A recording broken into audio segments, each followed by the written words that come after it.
Mr. Speaker, I yield 3 minutes to my friend and colleague, the gentleman from Louisiana, Dr. Charles Boustany. The gentleman is recognized for 3 minutes.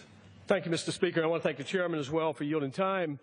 Mr. Speaker, I want to put this in strategic context. We're seeing a once-in-a-century upheaval in the Middle East, and the most virulent manifestation of that is occurring in Syria today with a very complex civil war raging over several years. On one side, you have the brutal Assad regime aligned with and Hezbollah, another terrorist group.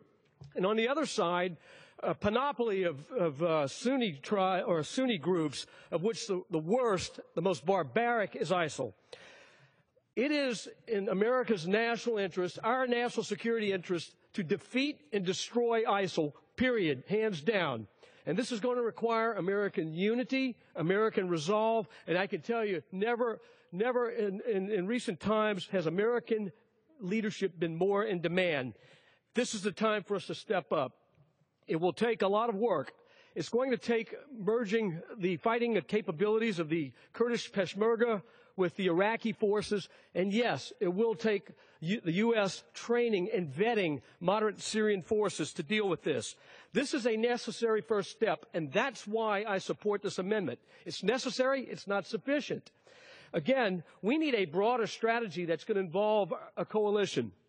This first step will show that American resolve to friends and foes alike, as well as those who are on the sideline.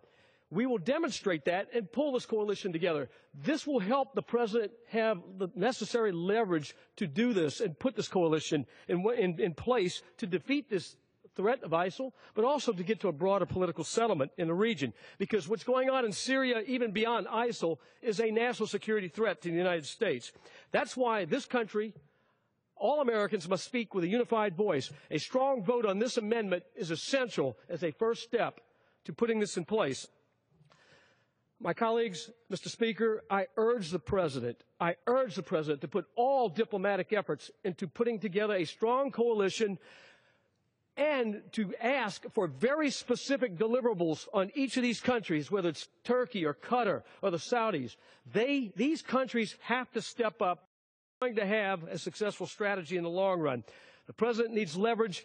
This gives him the first step. I would hope that he will come to the Congress for a broader authorization for the use of military force, because I do believe that will give him all the leverage he needs to complete this diplomatic task in putting a coalition together, along with the military strategy with these allies in the region, to defeat the immediate threat of ISIL and to eliminate this major problem we're seeing with a failed state in Syria that has allowed ISIL and some of these other extremist groups to arise. This is a time for unity. This is the time for American leadership. This is the time that we step up. With that, I yield back, Mr. Speaker.